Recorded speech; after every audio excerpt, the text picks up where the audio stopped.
There is no real nice way to say this, so I'm just gonna say it. I think you're playing the game incorrectly. What is up, Raiders of Teleria? My name is Charlie. This is New Raiders Only, and if you're new to the channel, I like to do content for newer players, budget players, or any player that's interested in trying out Raid Shadow Legends. By the way, if you are interested in trying out Raid Shadow Legends or starting over with a strong start with some of the power creep champions that we have active right now, if you sign up with my URL in the description box down below, you can get 3 free legendaries within the first week and 3 incredible epic support and defense champions over the next week or so. Absolutely free just for playing the game and using my URL. Downloading the game, if you play on mobile, use that QR code over there in the corner instead.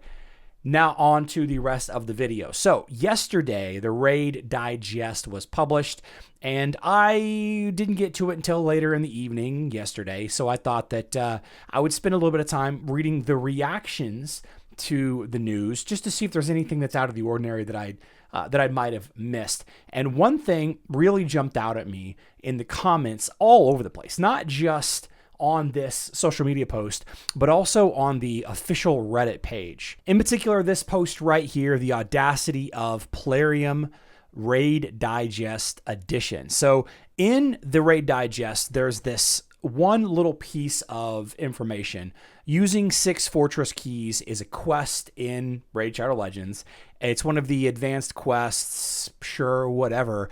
The thing is, guys, is apparently some amount of people, more than one, less than 1 million, but more than one, have complained to Plarium, either opening tickets or voicing concerns in the the official social media posts about how this is intentionally misleading. And this is one of 2 to 3 points of view that are really important. We don't really need to talk about it here. Instead of admitting they made it wrong as far as the advanced quests before entering the Iron Twins dungeon, they are trying to gaslight players, and if we mess it up, it is our mistake. And that is, in my opinion, actually the case, that it is our mistake. You see, games like Raid Shadow Legends, games, that have a set of daily quests, and unfortunately, I'm not level 35 on this new account just yet, so I can't look at the advanced quests here. These quests are kind of a guide on what you should do in a given day. The way to win, and let's call it being successful, not winning, right? The way to win in Raid Shadow Legends has a lot of different angles to it. You could be successful in high-level arena, you can be really successful in clan wars, you could just have collected every champion, right? There's different things. Fun is different to everybody. That piece is subjective. But the thing that people need to understand with Raid Shadow Legends and games like it is there's a time and a place for everything. And if you spend resources outside of when you should be spending resources, you are wasting your resources. That's always been the case with Raid Shadow Legends. Always, always, always. So what do I mean by that? Well, we have a Dungeon Divers event right here, right?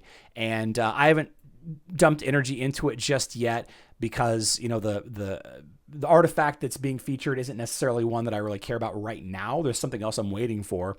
But you have these milestone rewards for earning points by getting loot from artifacts, dungeon and campaign locations. I really like to stack this with one of the Drop Fever events. And the current Drop Fever is for the Spider's Den. You have a higher chance to get Banner Lord specific accessories. Okay, so I could definitely spend my saved up energy here, but I think it would be a mistake. Like, what if I don't have any Banner Lords that I'm trying to build right now? What if that's not something that I really care about? Would I just go out of my way to spend a ton of energy on the Spider's Den? I hate the Spider's Den, by the way. It's like my least favorite dungeon. Maybe the Fire Knight's slightly worse to me, but yes, there is 2 events that are active right now. You have the what I just showed you, and the Dungeon Divers stack of rewards here, and one of them is Gom Yellow Hand, which is important, right, for the fusion. But outside of that, there are times when there are no active things happening. There's nothing where you can take advantage of, like double dipping or triple dipping, spending your energy. Those days, you should hold off on really spending your resources. And you might be like, hey, Charlie, what does this have to do with, quests and timings and all of that? Well, they were very specific in how to fix this problem. To avoid missing out, please make sure to check and refresh your advanced quests before entering the dungeon. So, the fact that the quest does exist, I think the big rub is that everybody doesn't know that the quest exists, and we just go into doing our regular routine every day, spending the minimum of resources, which is objectively, factually, the most efficient way to play Raid Shadow Legends. It's not the most fun. It's not how you necessarily win in every different angle, but spending your resources efficiently is the number one thing that we all should be striving to, unless we're just spending money, right? If you're just spending money, then it's just whatever. Spend your money however you want to spend your money.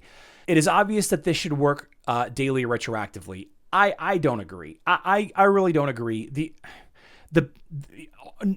Having more knowledge, having more information about when the quests are and all of that, going to one of the many blogs that, feature all this stuff, I think it's a big deal. I think it's really important that you are informed. And if you just go into stuff without looking at other stuff and, you have to go back and, we have another point of view here, which is entirely more cynical by Virtuous Pro. And I don't disagree with either of these takes, by the way. I think they're both very valid opinions on why they are the way that they are. They definitely could be, scammy, grimy strategies, but I don't really think, I honestly don't believe that, but I don't 100% disagree with. But this second take, I think, is probably the more accurate take, honestly. Think about it, why it's designed this way. If you use your keys already, you can buy more keys for gems. It's designed to further deplete your resources. Same with everything else. And I think that is a very true and honest take as well. The point of games like this is to get us into a spending mood, get us into those dopamine dripping responses whenever we incrementally level up our champions, or get a good roll on a set of artifacts, or we slowly but surely convince ourselves that if we just spend an extra $10 on shards, we're going to get that legendary during the double drop rate event, whenever it is. But the main takeaway from this video is this, guys. There's no reason ever to spend any resources in this game unless there are one or more events where you can benefit from spending that resource. And the same thing can be said for quests. There's a lot of things in this game that you should do when the quest is available, and only when the quest is available. Refreshing stuff before, after the daily reset happens, I think that's something that we all have to take agency of, refreshing the game, before we really get into it, before we really spend a ton of stuff. So let me know if I'm completely wrong in the comments section down below. But of all of the ways to have fun in this game, I believe that there is one most efficient way to play. And I don't think these people are doing it. I love you all. Good luck in Teleria.